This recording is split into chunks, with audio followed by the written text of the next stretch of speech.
This is Fleet Admiral Alexander Volkov, retired, former Supreme Commander of Terran Defense. What I am about to share is the complete tactical record of the Battle of Sol, the engagement that nearly ended humanity, the engagement that instead ended the galaxy as it knew it. On March 15, 2347, 12,000 alien warships entered our solar system to destroy Earth.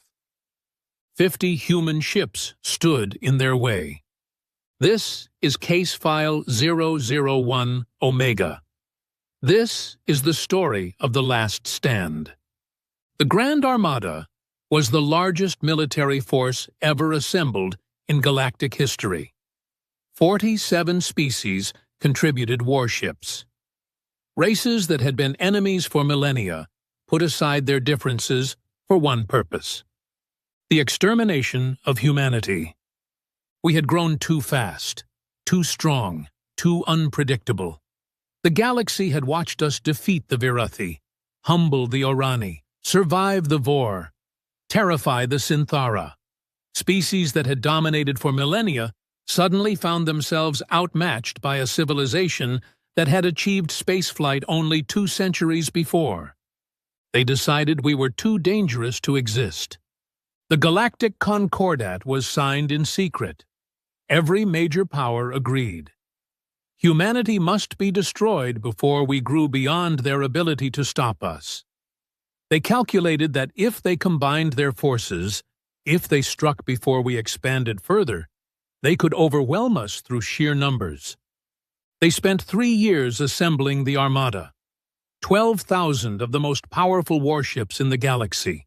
Dreadnoughts the size of mountains, carriers holding thousands of fighters, battle cruisers bristling with weapons that could crack planets. Their strategists ran simulations. Even in the worst-case scenarios, they could not imagine losing more than 30% of their force to destroy Earth. Most projections showed victory within hours. Against this force, the Terran Federation had 50 combat-capable vessels. 50. I will never forget the council meeting when we received intelligence about the Armada. The faces of admirals and politicians as they absorbed the numbers. 12,000 to 50. A ratio of 240 to 1. President Chen asked me directly, "Admiral Volkov, can we win this?" I told her the truth. Not through conventional means, not through anything they expect. She asked what I needed. I told her to authorize protocols that had been forbidden since their creation, weapons systems that we had built in secret and prayed we would never use, contingencies designed for exactly this scenario when the entire galaxy turned against us. She authorized everything. The Armada entered the Sol system on March 15th at 0600 hours. They emerged from hyperspace beyond Neptune's orbit, their formation stretching across millions of kilometers of space. Sensors showed a wall of hostile contacts so dense it appeared solid. I was aboard the flagship, the Unconquered, watching the tactical display. 12,000 red dots advancing toward Earth. 50 blue dots standing in their way. My communications officer was crying. She thought she was watching the end of humanity. I told her to dry her tears. We had work to do. The Armada's Supreme Commander, a Rethani admiral named Keth Vorath, broadcast a message as his fleet advanced. "To the humans of Sol, you are surrounded. You are outnumbered. Your destruction is mathematically certain. We offer you one opportunity to surrender. Lay down your weapons. Evacuate Earth. Accept permanent exile to a designated reservation world. If you refuse, every human being in this system will die. You have 1 hour to respond." I let 45 minutes pass before I replied. "Admiral Keth Vorath, this is Fleet Admiral Volkov. I have considered your offer carefully. My response is as follows. You have made a critical error in your calculations. You have counted our ships. You have measured our conventional forces. You have assessed our known capabilities. You have not accounted for what we have been hiding. For 200 years, humanity has prepared for this day. We knew it would come. We knew the galaxy would eventually unite against us. We have been building weapons you cannot imagine, developing strategies you cannot predict, preparing contingencies you cannot comprehend. You brought 12,000 ships to destroy us. You should have brought more. Your 1 hour is up, and so is your armada. All Terran units, execute Protocol Omega. Phase 1 began 3 seconds later. The Armada's sensors detected anomalies throughout the asteroid belt. Millions of small objects activating simultaneously. Objects that had been dormant for decades, hidden among the rocks, waiting for this moment. The Swarm. 700 million autonomous combat drones, each one the size of a fighter, each one carrying enough firepower to destroy a corvette. We had been manufacturing them in secret for 50 years, hiding them in asteroids, powering them down until they were needed. They powered up now. The Armada's outer formations were hit first.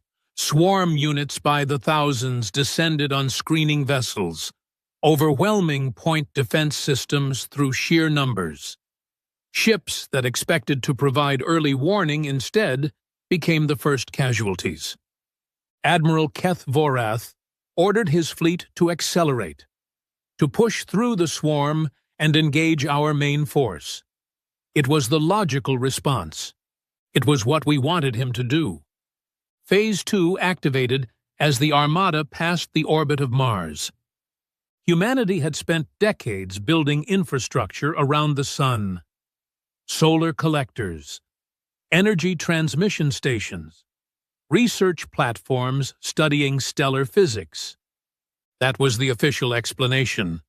The reality was a weapon system codenamed Helios, 12 orbital platforms positioned around the Sun, each one capable of focusing and directing solar energy into a coherent beam. Individually, each platform was a curiosity. Together, they were a stellar cannon capable of outputting more energy than every nuclear weapon ever built, combined every single second. The first beam struck the center of the Armada formation at 07:15. 300 ships vaporized instantly. Not destroyed. Vaporized. Converted to plasma in a fraction of a second. The Armada scattered. Discipline broke as captains realized they were facing a weapon that could destroy hundreds of ships with a single shot. Their formations dissolved into chaos as vessels tried to escape the beam's path. But Helios was not a single-shot weapon. The platforms recharged in 90 seconds. The second beam hit at 07:16:30. 240 more ships ceased to exist. The third beam, the fourth, the fifth. By 07:20, the Armada had lost over 2,000 ships. They had not yet fired a single shot at our fleet. Admiral Keth Vorath made the decision to commit everything. He ordered a full charge at Earth, accepting losses from Helios in exchange for closing the distance. His remaining ships accelerated to maximum speed, abandoning formation in a desperate rush toward our planet. It was the aggressive move, the bold move.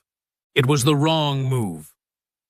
Phase 3 activated as the Armada passed the orbit of Earth's moon.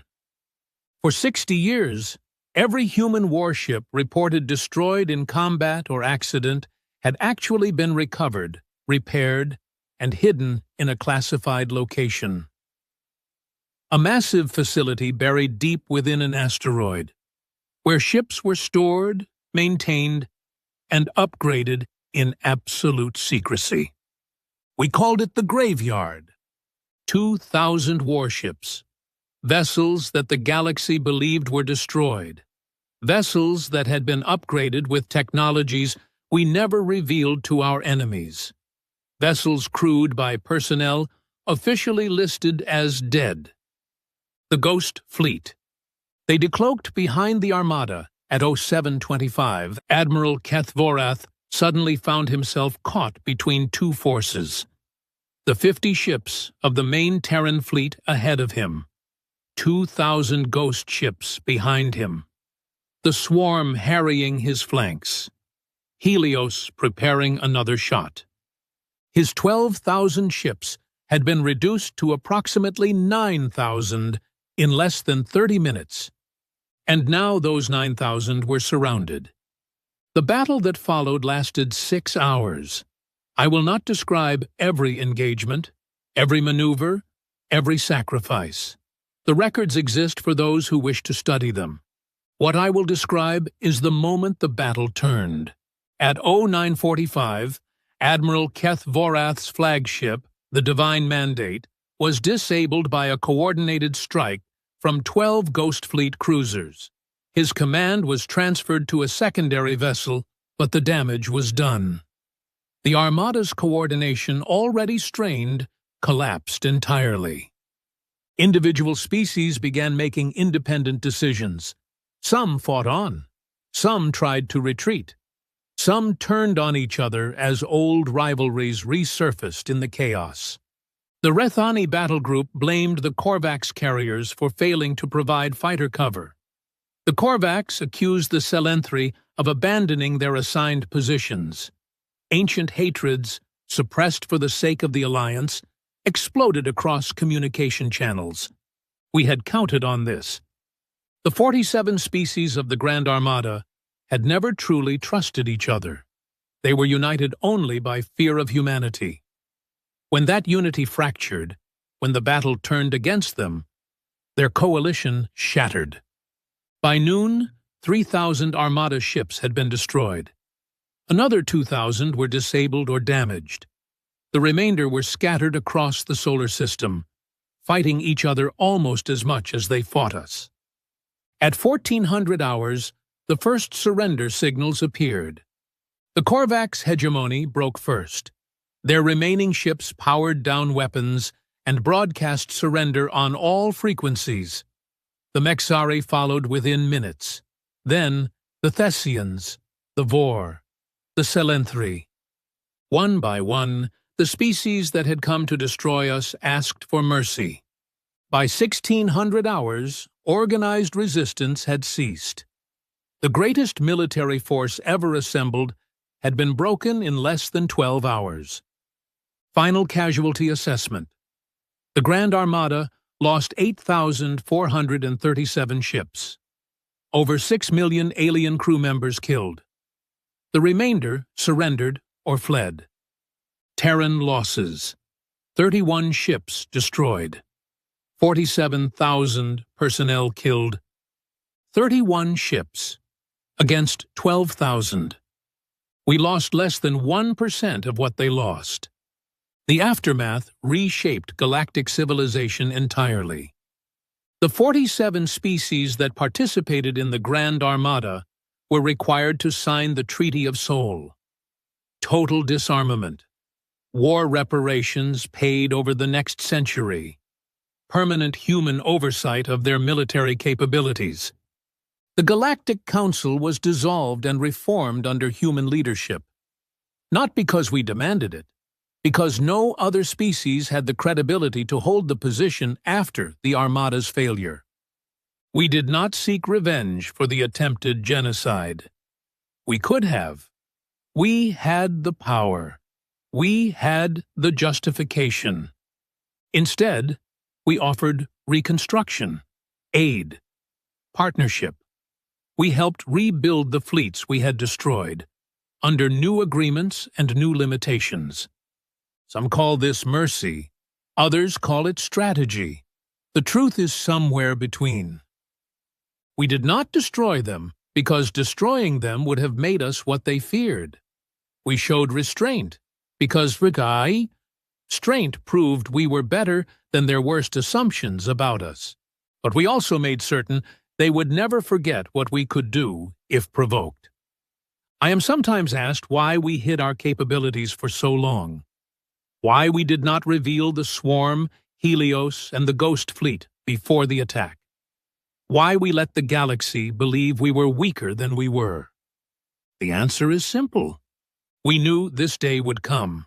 We knew they would unite against us eventually, and we knew that the only way to survive was to let them underestimate us completely.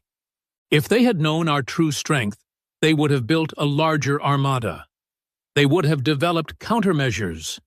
They would have found ways to neutralize our advantages. By hiding everything, we ensured that when the moment came, their surprise would be total. Their defeat would be absolute. Their lesson would be permanent. The Battle of Saul is studied in every military academy in the galaxy now, not as an example of human superiority, but as a warning about the dangers of assumption. The Armada assumed 50 ships meant weakness. They did not consider that 50 ships might be bait. They did not consider that humanity had been preparing for their attack since before most of their species achieved spaceflight. They did not consider that the species they called dangerous might be far more dangerous than they ever imagined. 23 years have passed since the Battle of Saul. The galaxy has changed. Humanity leads now, not through conquest, but through the memory of what we demonstrated that day. We do not need to threaten. We do not need to intimidate. Every species knows what happened when 12,000 ships tried to destroy us. Every species knows that we held back. Helios could have sterilized every homeworld in the former Concordat. The Ghost Fleet could have pursued the survivors and eliminated them.